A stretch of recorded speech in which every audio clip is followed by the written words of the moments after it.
Hi, everyone. Thank you all so much for coming here today and for joining our panel. We're very excited to have you here. I am Alex Light. I can't do that because that makes a loud noise, sorry. I am a body confidence, body image influencer. I'm still workshopping the term, but essentially I have arrived here doing this work after a really long history with eating disorders and with really poor body image. And now I, on my platform, talk about all things body image. And I don't have personal experience with BDD, but my work in body image has really led me to a deeper understanding of it and just how debilitating it can be. And so I knew that when the event organisers asked me to host this panel, I knew that it was something I really wanted to do. So thank you for having me here, but that is enough about me. Let's hear from all of our panellists. If you could all introduce yourselves to our audience in your own words, that would be great. And maybe we could start with you, David. I'm Dave Veale. I'm a consultant psychiatrist and a specialist in cognitive behavioural therapies. Hello, I'm Nicholas Mazzei. I work in sustainability and previously done so at a number of fashion companies. I'm Jennifer Savin. I'm the features editor at Cosmopolitan magazine. So within my role there, I look after the reports section, which is our long reads, and also the body section, which looks at mental health, nutrition, fitness, body image, and we've done some work with the BDD Foundation in the past. So yeah, really excited to be asked to come along and join in today. I'm Kaye, and I work in fashion and sustainability as well. And I also have lived experience of BDD. Had it worse a few years ago, and now I'm a lot better, but I still have it, as many of you will understand. Yeah, I feel like I want to give you my mic because I've already got one. Maybe that's easier than you having to lean over. So we wanted to bring together all these, these people here with really varying experiences and perspectives to discuss how fashion and the media plays, how that intersects with BDD and whether the way we market and sell fashion has played a role in the increasing prevalence of BDD. We are going to leave some time at the end for questions, so if anything comes up during the talk, we're going to have a roving microphone afterwards, so yes, bear that in mind. So, the first question that I'd love to ask is whether we think the fashion industry and the media is a contributing factor to the rise in body dissatisfaction. And Nicholas, as someone who works in the fashion industry, I'd love to start with you here. Yeah, I mean, let's just say yes to start with. Yes. Yeah. Yes.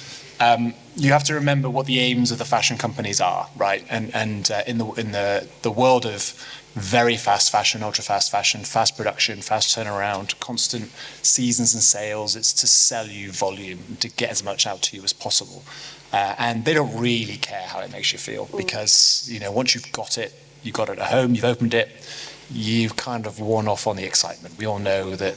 Is it really a good day if you're not waiting on an Amazon parcel, right? So once you've got the thing, yes, it's true.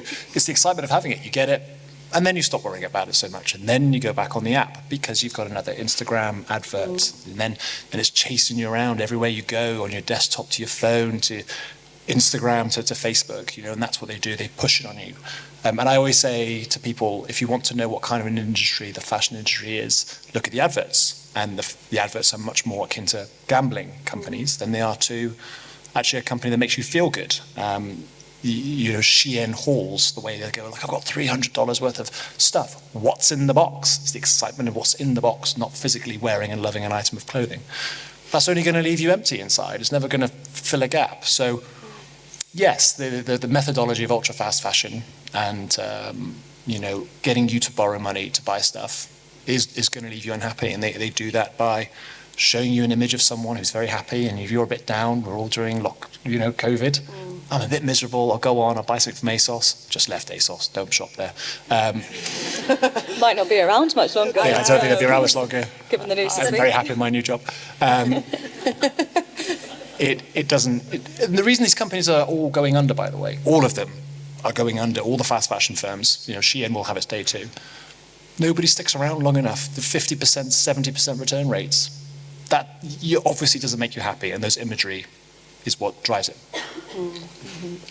Jennifer, do you have any thoughts on this being in the media? Yes, I do.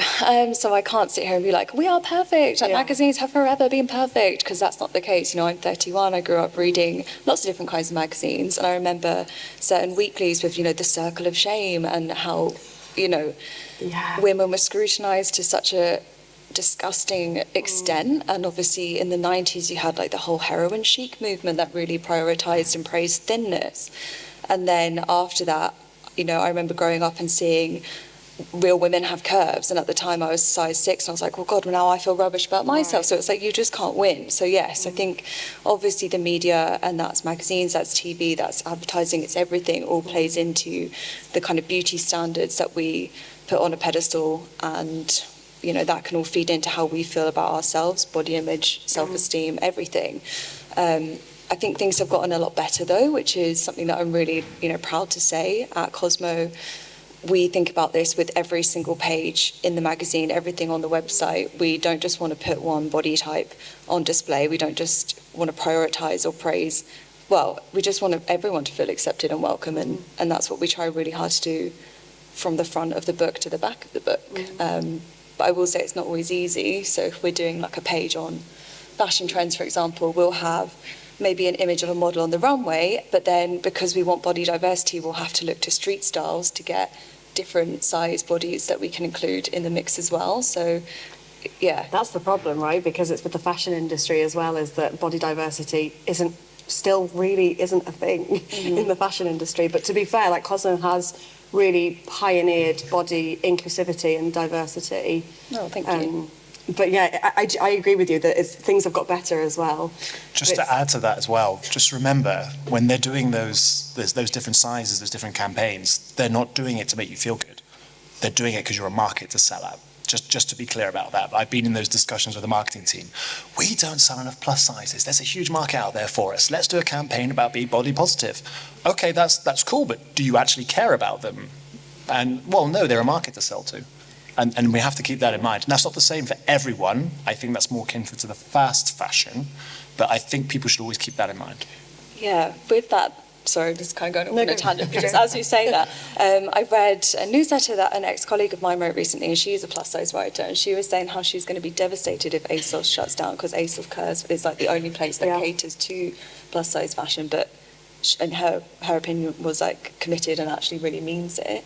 So then where are you left if you're a plus-size person without the fast fashion brands? So this is not me wanting to defend them, but it's just something to think about. And yeah, I don't have the answer, but it's just something I've thought about this week. And just to make sure that, you know, that yes, it's great to have a body positive campaign, but are the brands actually stocking those sizes? Are those sizes, those plus size sizes in store, or are they website only? Because often a brand will say, we go up to a size 24, but you go into store and the biggest size is a 16. You have to go online to get those sizes. So it's like, okay, so it's not good enough to show in your store. So yeah, there are a lot of aspects to it that are difficult.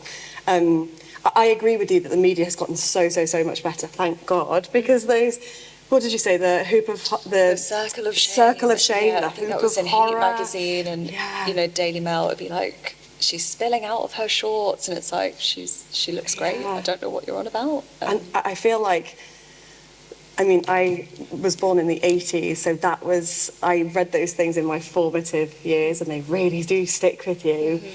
So it's brilliant that things are getting better, thank God. Moving on to you, David, as the expert here, as the professional, can you tell us how clothing is used as an unhelpful safety behaviour in BDD? Yeah, it's interesting. There's actually very little research in this area. The discussion on fashion is very interesting, because I think many people with BD just don't, it sort of passes them by. It's something that feeds the body dissatisfaction as such, but for many people with BD, of course, they're shunning fashion and wanting perhaps to have clothes which camouflage them as much as possible, so especially baggy clothing, black, dark clothing, or something that might sometimes distract attention away from a particular feature. But I just love to have someone do a good study on really understanding the role of fashion and clothing within the BDD community. and how it can be used in a more positive way in the future. I'll do one. Please Yeah. Please do. do. Yeah, Tilly, this is one for you as well, as someone who's got lived experience of BDD. Yeah, I mean, to echo what you said, there's that kind of aspect of using it to camouflage or to hide or to accentuate certain things. I think everyone's going to have a different way of using fashion. For me, it's more about using loose fitting clothes and things to kind of hide certain shapes of my body or certain proportions of my body. I know other people might struggle with other things maybe around their face, and so they might use things to detract from that as well, like bright colours or patterns. Or, for example, I always wear these kind of big hoop earrings, and I'm slightly aware that that's perhaps a bit of a safety behaviour, because when I don't have them on, I don't feel like I look good enough. But then I was thinking about it as well, and beyond even just the individual specific things, in my experience anyway, I feel like fashion, the entire concept of it is a safety behaviour, in that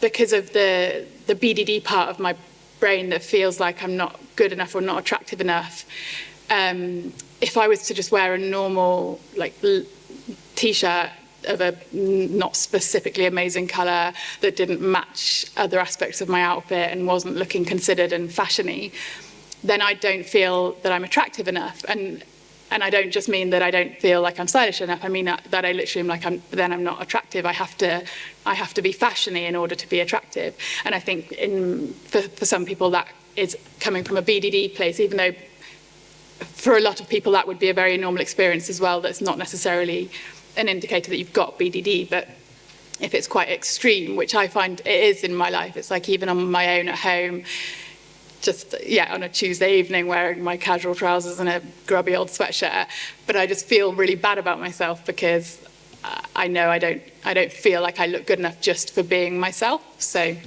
for me it's an incredibly significant part of the BDD. So since your diagnosis and your recovery from BDD, has fashion been something that you've had to address? How you dress and sort of challenge yourself maybe to dress differently and not rely on fashion as much as a coping mechanism? I probably should challenge myself more, but no, I mean, I definitely had to do a lot of the exposure therapies, so that when I was actively doing those, I did probably challenge myself more. And then I suppose when there's like a certain amount of recovery from BDD, then you can also be a bit more relaxed about those like exposures and challenges. But I would say one really interesting thing that I had to address was why so much of my wardrobe made me feel like crap, basically, why I didn't feel like I looked good. So I did, during the pandemic, I did a really intense wardrobe audit where I Excel charted every single item of clothing I own, including socks, against the colour, against the texture, the fabric, the material, where I got it from. And the most important question was, how does it make me feel? And I could answer it as good, okay, or bad. And when I finished auditing the 150 odd items, I put it into a pie chart. Sorry. Oh my God, this is good. Brilliant, very good. I put it into a pie chart, and I could see that I felt bad in over 50% of my wardrobe.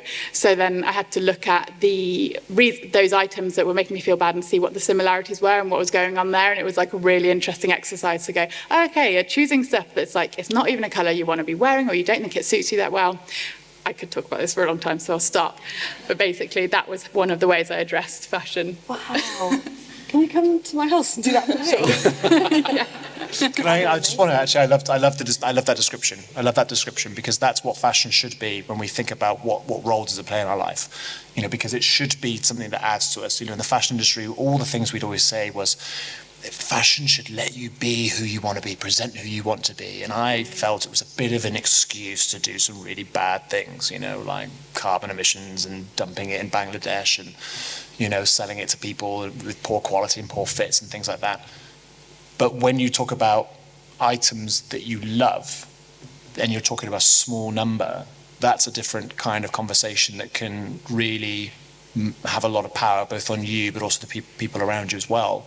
And so I always like to, we had this group when I was at Zalando, the sustainability team. If someone repeatedly wore the same item of clothing for a week, we'd always say to them, I love that you keep wearing that item.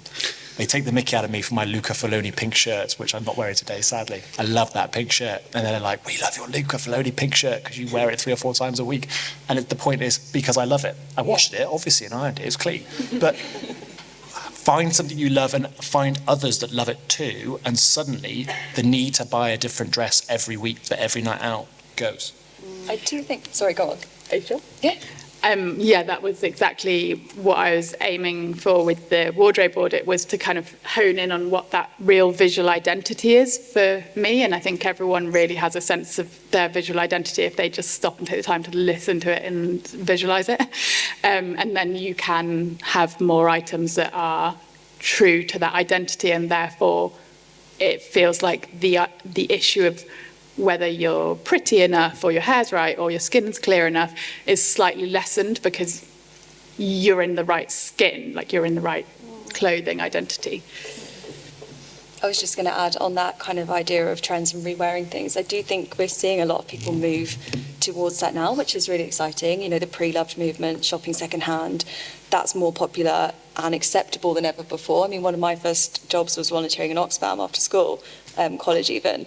And a lot of people were like, oh my God, all your stuff's from charity shops. And I was like, yeah, but I love it. I love the treasure hunt of it. And like, I think with the rise of vintage, you know, more people are getting on board with that.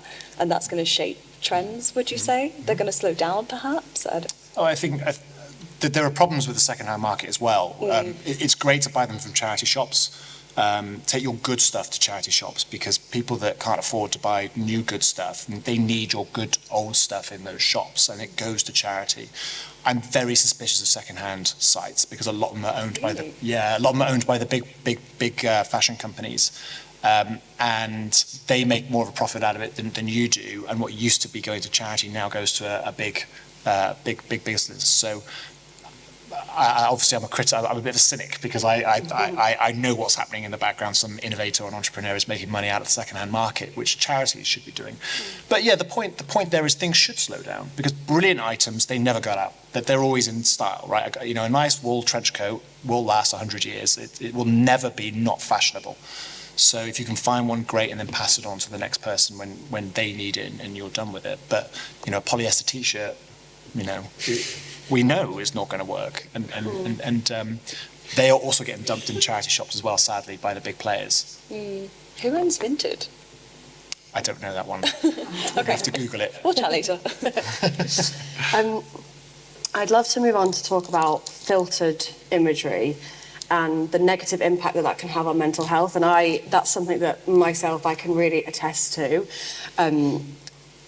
I was in a really kind of a bad place already with my body image and my eating disorder when Instagram exploded, and the rise of this perfect, flawless imagery that prior to that was reserved for models and celebrities, so people that seemed further removed from our actual daily lives. And then Instagram came along and made editing accessible to all of us, including me. I edited my photos extensively. I downloaded Photoshop before the editing apps existed so that I could slim my waist and do all sorts of my photos.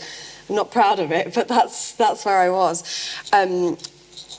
So I noticed that it had this real effect on my mental health, and I felt like I was really trapped in constant comparison, and I was never I was always falling short, and I was always feeling inadequate as a result of this comparison. And it was just making me making me dislike myself more and more. I'd like to ask all of you, any of you, to what extent do you think filtered imagery is having a negative impact on our mental health? I don't think anyone will disagree that it's unhelpful. Yeah. We've had the last session on upward comparing. I think everybody agrees it's just something you've got to digital detox from if you're vulnerable, and stay well clear. Is that your advice, just completely stay clear of social media? It's the pictures, isn't it, particularly, Yeah. and in terms of being vulnerable to comparing upwardly. And are people with who suffer with BDD, are they more susceptible to comparison, visual Definitely, comparison? it is a safety strategy in the short term to see where you stand. Yeah, right. To know where you stand. Did you find that, Tilly? Yeah. Or to try to get more certainty on exactly how you look or your feature looks, because you tend to home in on that particular feature. Okay, it's a reference point, I guess. Yeah. Yes, so I suppose with filtered imagery, like you said, it's like to avoid it, but then also that brings up avoidance. But if not cutting it out completely, then just being so conscious to check your thoughts and recognise that like the comparing's happening, and then kind of question, is that even a real image I'm looking at? It might not be, it might be doctored, and because it's just so easy to just absorb the imagery and just assume it's true. Like, I mean, it blows my mind that people even slim down images or anything. I can't believe it happens. I mean, I think the scary thing as well is how imperceptible it is. That's the thing, like even with my experience from years ago doing it, because I felt so insecure with myself, if you gave me an image, I could turn myself into someone I didn't even look like anymore, but you wouldn't know by looking at it. No one else would know by looking at it. I think that's the scary thing, isn't it? That it is imperceptible, and we can say as much as we want, you know, it's everything you see on social media, you have to take it with a pinch of salt. It's not all true, but it can be difficult because we're good at taking things at face value, aren't we? And it's hard to know like what's gone into that imagery. I think the thing that's worrying me at the moment as well is I feel like a lot of us kind of have this idea that we know that still imagery can be edited, but it's also videos as well, and that often gets overlooked in this conversation. But people can edit their waist to look smaller, their nose to look smaller in an entire music video if they want to. I remember there was a thing of Nicki Minaj's waist glitching in and out after one of her videos, and it's tricky because we were talking about how do we cover this in the office in terms of news, because you don't want to call her out because she's kind of a symptom of a bigger problem, but also she has a responsibility as a celebrity to not use waist slimming filters. So it's really tricky, but yeah, I think that's the thing that we're seeing more and more of as well. It's not just still imagery, it's videos too that you have to be mindful of. Yeah, you're so right. And who would think to question a video? You'd be like, you can't edit your body in a video. Really can. Like, you can. We've done a lot of work on deep fakes, so you know, that's just been kind of drafted into the online safety bill for the first time. But literally a deep fake, essentially, like you can have anyone saying or doing anything like that, and that's just from an app on your phone that takes 2 minutes to download, 1 minute to upload. It's not even hard to create these fake images anymore. There's also, I think, a lack of transparency. I think it's particularly the fitness world. If you look at Gymshark, the Gymshark adverts, hilarious adverts, very predictable. The women will have the tight trousers and they'll be sort of posing with their butt out because that's what women will go to for Gymshark. And they purposely shade the colours on the leggings to contour them. And then you've got the guys, always topless, always massive, because that's what the blokes want to be, is, you know, huge biceps. But what they're not saying is, what did all those fitness people do to get into that shape beforehand? And reality, and there's a lot of good influencers out there exposing and saying it's steroids, that's what it is, right? And it's editing, and so you've got a whole bunch of people out there seeing pictures like this, people saying, no, I'm clean, and it's like, no fella, you're on steroids, like it's a bit of creatine and it ain't gonna do that. But it's lie upon lie to get there, and then it's edited, you know, it's deep fakes and bringing in the waist. And we see even world-class bodybuilders who've been on every drug going, and they still do it. They shade it and then they nip it in and things like that. And then you just think, well, no one has an idea what a human body looks like or what a human face really looks like. On that point, I think it's been really positive and useful to see actors talking about their transformation for movies and like what they had to undergo in order to, you know, achieve some of their physiques for roles. I think it's Taylor Lautner in, is it Twilight? I think it was the vampire one. Yeah, Twilight. I think he was topless a lot in that and extremely ripped. And he said that he just spent his entire time in the gym. His diet was extremely restrictive. He physically wasn't allowed to eat over a certain amount and only certain things. And when he when that movie was over and he went back to his, normal body, everyone said, "Oh, you've let yourself go." And she was like, "No, I'm just living like a normal person. I haven't let myself go. I'm just living." I think that's been really useful as well, to kind of lift the curtain on what's real and what's not, and how we just need to take everything that we see with a pinch of salt and not just not take it at face value. And also, if he or, say, any other model is able to do that and look like that, but that is their job. So it's like kind of built in time-wise and finances-wise, because that's their job. Whereas how are we supposed to all attain to the same standard when we've also got other jobs to do? Right, because it is a full-time job. Yeah. I think he said that. He was like, it is a full-time job. I have to go to the gym twice a day. I mean, I can't even go, no. That's not happening. Moving on to our final question. It's a big one, a bit of a tricky one, and it's up for anyone. How can the fashion and media industries become part of the solution? Reduce body dissatisfaction, contribute better to better body image? Does anyone have any thoughts on this? Many, but go on. I mean, my first thing is just slow down. It has to. It's just, it's if you're.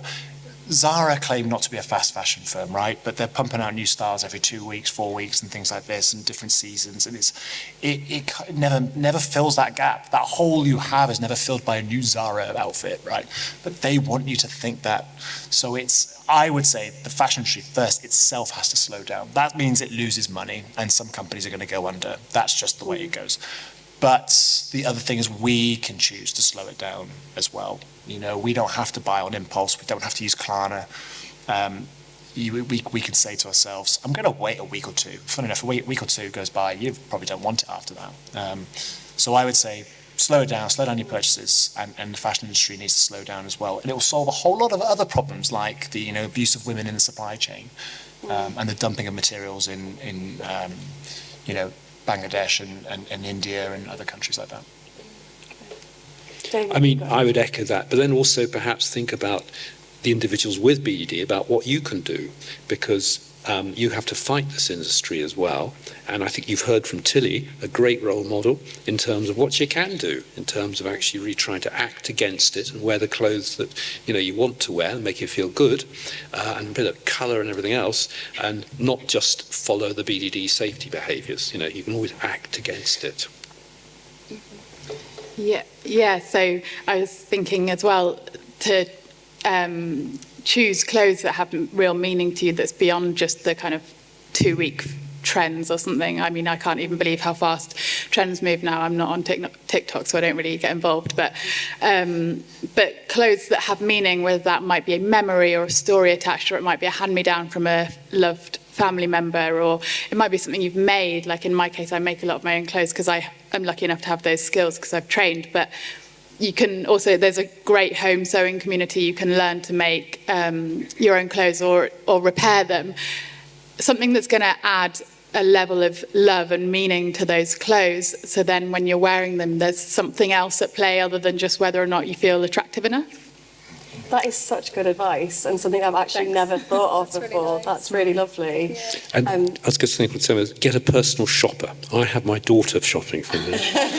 And you look great. That would be great. Takes one thing out of, so she gives up that responsibility. Yeah, I feel like I'd love you as my personal shopper. Yeah. Do the audit and then fill it all back up. I would just add one thing very quickly as well. We've spoken a lot about imagery, but less so about words. But just one thing that we're really mindful of as well is sharing stories of people with lived experience. So we've done work with the BDD Foundation. We had somebody explaining how BDD felt and manifested to them, but also how they were able to seek help, because you don't want to just say, here's a thing and this is what it looks like, but also recovery is possible. So I think it's always really important that we are sharing those stories as well. And whenever we cover a topic like BDD or any kind of mental health condition, we'll always consult with the relevant charity. So we're always in conversation with BEAT, the eating disorder charity, if we're covering eating disorders, Mind, if we're talking about something else mental health related. So just as well as the pictures, it's also the words that we think about too. That's a really important point, actually. I think we do too often, we put such a focus and an emphasis on the visual, But actually, that's really important words as well in the media, super important. Yeah, just hearing those positive stories as well. Yeah. Amazing. Thank you all so much. That was brilliant, super insightful. We would love to answer any of your questions. If anyone has anything to ask at all, I think we've got a microphone. Oh, we've got some hands, that's good.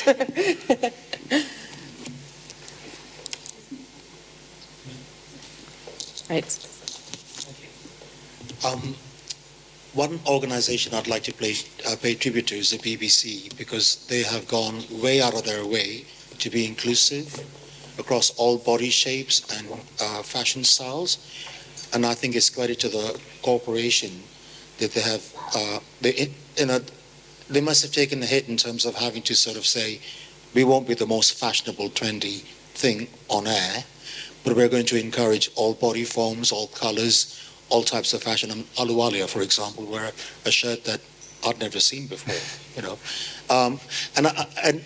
It's simply that, it's having the bravery, as your magazine does, to actually say, we're prepared to step out there. And Professor Veale, the question that I have is BDD something that you're born with or something that you are afflicted with because of the society that you live in? It's complicated.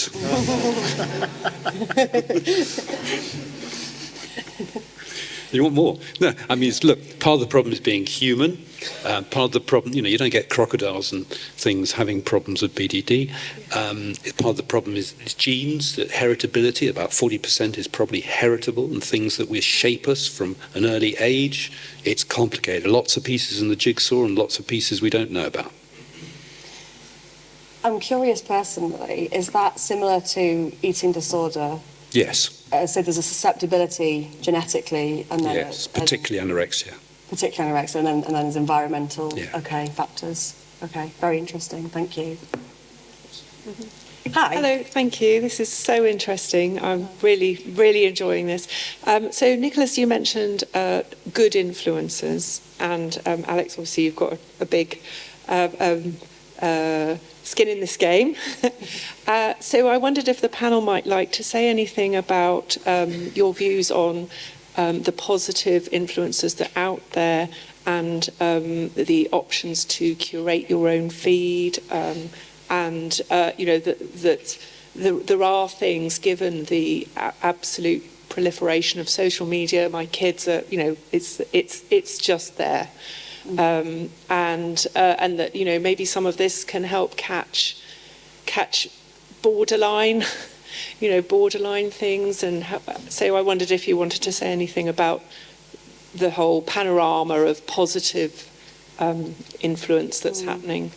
Yeah, I think this is something that needs to be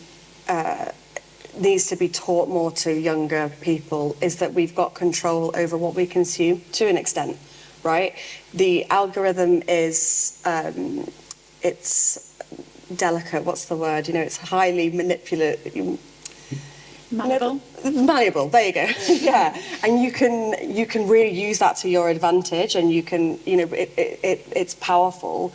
So you can seek out information and content that's going to be much more beneficial and positive for you, and we really do, the power is in our hands. And I wish that young people we'd be able to educate them more around that.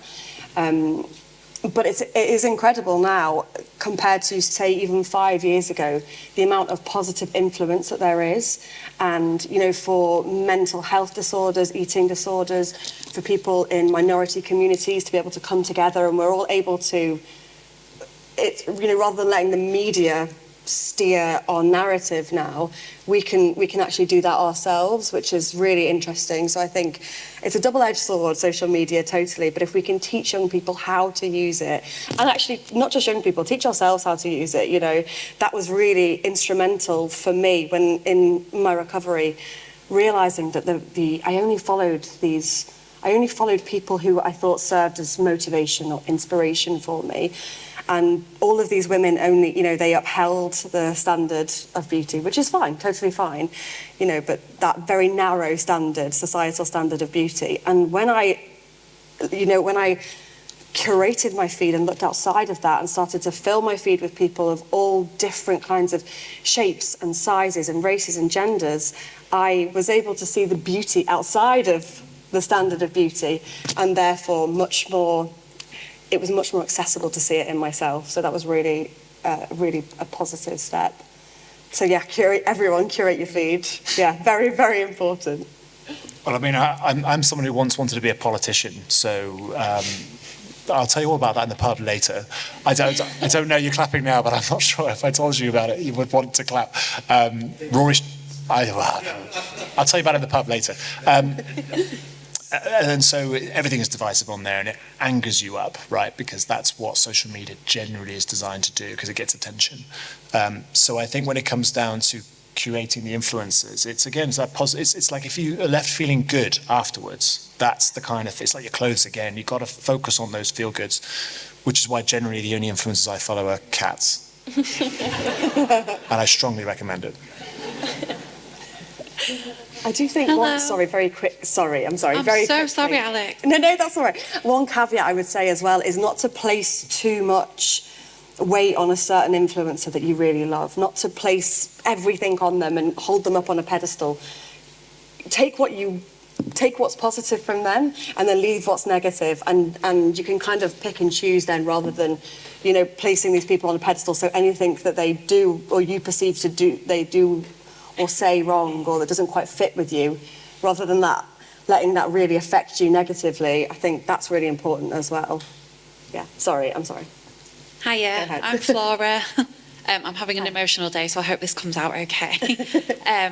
My question is kind of around being sustainable in a plus-size fashion world whilst having BDD. So part of my BDD is around the size and shape of my body, and part of my recovery has been like not camouflaging and actually wearing stuff that I like, different colours and things like that, and actually wearing shorts and wearing strappy tops and things like that. However, I have found that because in clothes sizes I am a plus size, you don't always get the nice clothes. They can come across as kind of frumpy or encouraging almost my safety behaviour of covering up. But please, Alex, can you please do some lemon print swimwear? No, but my question is like, because I've had to buy 2 bikinis to make one for my size. So yeah, how can I be sustainable in a plus size whilst I have BDD? I'm going to make it slightly easier for you. It's not your fault, right? So the companies put it on us, but it's not our buying. They want us to buy all this stuff. They've produced it, and they advertise us at it, and then they gaslight us and make us feel bad because the stuff they're making is not sustainable. It's not your fault. Don't blame yourself. You need to buy clothes and live in clothes. It's the company's fault for not improving. So the only thing you can do is buy less. So don't buy as often. That's the best thing you can do. They hate that because they need it for their margins. But they're blaming you and you're blaming yourself, and it's not fair because it's their responsibility to be more sustainable. And then I don't know if it's a possibility for you, but if you can learn to make your own clothes, I highly recommend. And the home sewing community is so much more welcoming and not judgmental by comparison to the fashion industry. So, I mean, everyone I know in that industry, in the home sewing industry, they're completely all over it with all sizes and things to suit everyone. And then it is the more sustainable option because you'll generally love, it's the IKEA effect, right? If you make something yourself, you love it more. So then you're going to get a lot more wear out of those clothes. But I understand that's not a possibility for everyone to just start whipping up their own items. But there's a lot of really good tutorials online and video classes and stuff like that you can join. I could never, but it's kind of nice. It took like a year to make a hat. But And also, I guess that's a way that social media could be used as a really positive tool. So follow, influencers out there that you like their style, but they're a similar body shape or size to you too. So you get that inspiration. You can see where they shop, and you know, we have a curve section on the Cosmo website. Like, we've got a curve editor, Lauren Nicole. She's great as an example of someone to follow. Nicole Orkin as well, I love her. There's so many amazing people out there, and I think there's probably loads of niche, smaller brands that don't get the kind of platforming that they deserve, that maybe you've not even heard of yet, that you'll be like, oh, I love these, as one possible approach. Agree, there are amazing plus-size fashion influencers out there, and there are amazing plus-size brands as well. They do tend to be a bit more expensive because they are small businesses, and it's not fair, you know, that there aren't the same amount of plus-size options available. But there are, and they're growing as well. It's really increasing the amount of brands who are really doing well in the space. So, yeah. And there's a few really good shops and places that are across sustainability and diversity in a really good way. So, for example, one of my favourite online shops is called Sancho's, and they're in Exeter. So I recommend you have a look at them online. The woman who set that up, she's fantastic, and she's Ethiopian like myself as well. So she's all across the diversity and the sustainability. So, yeah. Got one more question. Thank you. Oh, sorry. Oh, hi. I just wanted to, is this mic on? Yeah. I just wanted to ask, it's a bit of a long question, but I just wanted to say, my question's more not really about fashion, but kind of about like social media and like beauty standards and stuff like that. I myself am a young person who's still living with BDD. I've recently just finished treatment. I'm 16, so I'm quite young and still on like TikTok and all things like that. And there's kind of this new rise of body positivity, and I recently kind of became fixated on, because I had a very negative relationship with my appearance. I started kind of changing my negative feelings towards it to a positive, and it kind of disguised as though I was healing and getting better, but it was more toxic body positivity, where you're just hyper fixated on your appearance, and the point of BDD is to kind of have a neutral appearance, like neutral relationship with your appearance. But I was really fixated on it and saying, oh, I love these unique features about me. I love my pale skin. I love my Roman nose. But it's just kind of, it's more about, you've got to just think of your face in like a neutral way, like it's just a nose, it's just hair. So I'd say, what would you say about like this whole kind of, there's also this, sorry, I keep going on, there's also this like new thing on TikTok that I've heard is called like looks maxing or something. It's like making your features look the best with your face shape. What's your face shape? What's your eyebrow shape? And it's even though it's disguised as not talking negatively about your appearance, you're still fixated on your appearance. So I'd just like to ask, how do you take away that focus and create a neutral relationship with your appearance? I mean, I think that's a great example. It's a variation of BDD, isn't it? Where you're very still preoccupied, and if you don't achieve those things, you're probably going to get distressed, and it's still significantly interfering in your life because you're not actually doing much else. And you're really still defining yourself through those features and doing a lot of comparing and checking and so on. So it's maybe less toxic than other types of BDD, but it's still BDD, isn't it? I mean, I can speak to this from a body image angle. I feel like I went straight from eating disorder hell to body positivity, and I was seeing a lot of, you've just got to love your body. You've got to love the skin you're in. You've got to love what you're born with. And without realising it at the time, that was just creating another standard for me that I just wasn't living up to, because I was like, oh, well, I'm struggling with that. You're telling me, I'm hearing that I've got to just love my body, but I'm looking in the mirror and I'm not feeling that. And that was, I think it took me a while to transition out of that and to a place of body neutrality where I think the best way to put it for me is where I can live my life without how I look impacting how I live my life. And that's a much more achievable goal. And it was just much more healthy and positive for me. But I totally agree with you on TikTok. It really is. It's really hard out there, and it's a visual app. So there is so much focus on features and appearance, so that is really difficult. But it's so cool that you recognise. Oh my God, I'm so sorry. Sorry, that was really loud. It's so cool that you recognise that you were doing that, and then you recognise like that actually this is kind of BDD just wrapped up in what appears to be positivity. So I think like props to you for understanding and acknowledging that actually this isn't healthy for me, and I think that's a really cool thing. Thank you, everyone. That's all we have time for. Oh, okay. Thanks. Thank you so much. Thanks for having us.